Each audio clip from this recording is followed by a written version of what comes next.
Hey everybody, this is Romy's Tech Reviews coming to you with a quick overview of the LG Motion by Metro PCS. This phone is a great phone if you're always on the go because it is a 4G phone, but it's also really lightweight and small, and it does have an economic price, so you don't have to pay like $300 or $400 for it. I'm not sure what the price is right now because Metro PCS is always changing the prices on their phones, so I will not mention it in this video. But you can go ahead and go to metropcs.com and they should have the phone. It's called the LG Motion, and you'll be able to see the price on there. So let's continue because I don't want to take too long. Um, this is a phone. I have a case on it right now, so it does look a little bit bigger with the case, but it actually is a really small phone compared to the Galaxy S3 or other phones like that. Um, it does have a front camera and a back camera. The front camera is like normal low quality camera, but it does its job, so it's fine. The back camera is actually 5 megapixels, so it's a really good camera. It also has flash, and it does record in 1080 HD video, so you can also record great quality videos, and you can also take pictures while you're recording videos, so it's just a great feature. This is LG. It does come with Android 4.0 ice cream sandwich, so it does have one of the latest Android operating systems. So let's go ahead and get to the phone. When you unlock it, you have your home, well, not your home screen, your lock screen here, which you can definitely customize in the settings. You can change the appearance of the clock, you can put a calendar, you can change the banner, you can change the icons down here, and to unlock you simply click and swipe in any direction. You get your home screen here, and you can put different home screens. When I first got this phone, I didn't really know how to add or remove home screens because it is Android 4.0, so it operates differently than Froyo and other Android versions. And I actually did find out how to do it. What you do is pinch the screen, and you can add or remove home screens. So if you didn't know that, it's kind of like a fun fact to know, and it is very helpful. So you just pinch the screen to add or remove home screens. The bottom keys you have here, your back key, your home key, and your menu key. You click on your menu key, it gives you different options, and if you long press on the home screen, you can also have different options. You can put apps, downloads, widgets, and wallpapers on your home screen.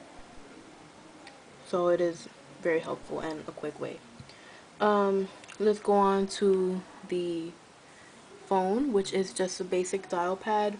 You just mark whatever numbers you want to dial. You can message them, you can call them, or you can simply add them to the contacts. That way you have your call logs, your contacts, and your favorites, which I will not go into because it's pretty much the same as any other phone. You have your basic messaging application, which I will not go into because everybody knows how a basic messaging application is, but I will show you how it looks. It looks like this. It's simple. Yeah, it looks like this. And then you have your Metro Web. This phone also comes with Google Chrome, which I do not use. I usually use Metro Web. Right now I have it on 4G, so I'm gonna go to a random site, and just so you can see how fast the 4G is. I'm gonna go to Yahoo. This is a mobile site, so it'll be really fast. Yeah, I'm on 4G right now, as you can see, and it just loaded Yahoo. I'll just click on a random article, and there you go. Obviously, it does take a little bit longer to load full desktop websites, but for 4G, it's an awesome speed. You can also watch YouTube videos because it does come with the YouTube app, so this phone is really useful. Alright, next you have your camera and your video camera. Like I said, the camera is a 5 megapixel camera, so it does take really good pictures, and it does have fast shutter, so you can just press and it takes. The fast shutter on this camera is actually very useful because in old phones that I've had in the past, they didn't have a fast shutter, so whenever I try to take a picture, it took like a while, and the pictures would come up blurry, or somebody would move and would ruin the picture. So the fast shutter option on this phone is actually very, very useful. Um, what else does this phone have? You have a lot of options for the camera, like the flash, the brightness, the focus, the image size, scene mode, ISO, white balance, color effect, timer, geotagging, shutter sound, auto review, storage, and you can reset the camera, and you have also a help guide in case you need help operating the camera. You have different modes such as panorama, which is also really cool. You can take panoramic pictures. What you do is you press the shutter button and then you move the phone to the side. I'll try to do it to show you. Shutter button here, and you move it to the side, and then when you're done, you press it again, and it will process it and show you the picture that you took. Now, because I moved the phone so much, it came out really bad, but I've taken panoramic pictures with this phone and they've come out good. So, excuse me, I'm using only one hand, so it's kind of hard. But here are the other pictures I took earlier. Most of them, my finger is in the way, but this phone does take really good, high quality pictures. I'm just not able to show you well in this video.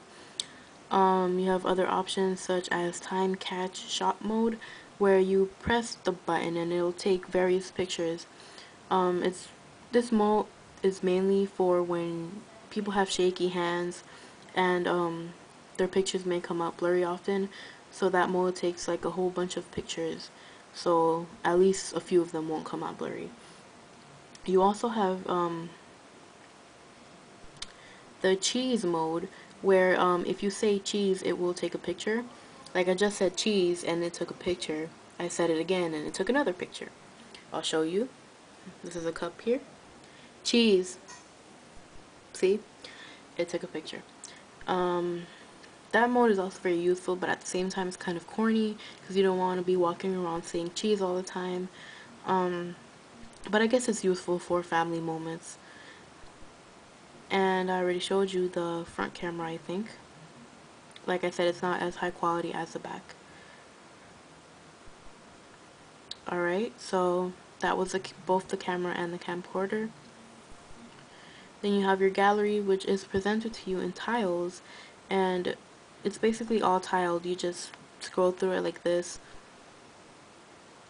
and I'm not going to go in depth with that because that's just a gallery. Your app drawer, where you have all your applications, unfortunately you cannot change it to vertical scrolling. You only scroll horizontally like this, and in the settings option there isn't a way to change it, which is something I don't really like because I do prefer vertical scrolling, which is like up and down. But if you do have a big problem with that, you can just download a different launcher in the Play Store and change it quickly, so you don't have to worry about that. Also, another thing I don't like about that is that they don't order the apps in ABC order, and you don't really have an option to order them in ABC. They just kind of get ordered randomly, which is kind of frustrating if you want to find an app quickly, but at the same time it doesn't really matter because you can put the apps on your home screen for quicker access. Like for example, I have folders here on the bottom that have all types of different apps, so I don't need to look for it in my app drawer. Also in your app drawer you have different tabs. You have your regular apps, you have your downloads, which is anything you downloaded from the Play Store or anything, and you have your widgets, which are widgets that are included in the phone and that you can put on your home screen. You also have a little settings button here. When you press that settings button, you get this, which allows you to uninstall any apps that you don't want, but you can only uninstall the ones that you have installed yourself. So apps that have come with the phone already, you can't uninstall. But yeah, it's pretty much like the iPhone or an iPod, where the little X comes up in the corner, and if you click it, the app information comes up and you can delete it right away. So that's useful, I guess, so you don't have to go all the way to the settings and the apps and uninstall it from there. But I don't really use it, so it doesn't really matter to me. So that is the app drawer. You also have a permanent Google search. Hold on, let me change my wallpaper so that you can see better. I'll just put a random one. These are wallpapers that come with the phone. And then you also have your gallery, which you can use as your wallpaper. And you also have live wallpapers. These are the ones that come with the phone. I haven't installed anyone. Water, Nexus, Multiphoto, Marionette, and Bubbles. I'll just put Bubbles for now. Alright, so this is the Bubbles live wallpaper. But like I said, you have a permanent Google search bar here at the top. The reason why I say permanent is because you cannot just like, you can't get rid of it. It's like permanently there. So at the same time, it's useful, so it's not really bothersome. If you click here, you can search things on Google, or you can search within your phone, so you can find contacts and everything. If you search here, if you press here, you can speak, and it will search it on Google. And you also have the plus sign, which is to add wallpapers, widgets, downloads, or apps onto your home screen. So it's basically the same thing as just long pressing. It does the same thing. So this has pretty much been my whole review. Well, not my whole review, but my whole overview of the LG Motion by Metro PCS. I know it wasn't really in-depth, but like I said, if you do want me to make an in-depth review of this phone, like going into settings and going into detail, then please comment down below on this video and I will make one as soon as possible. Thank you for watching my video and have a nice day.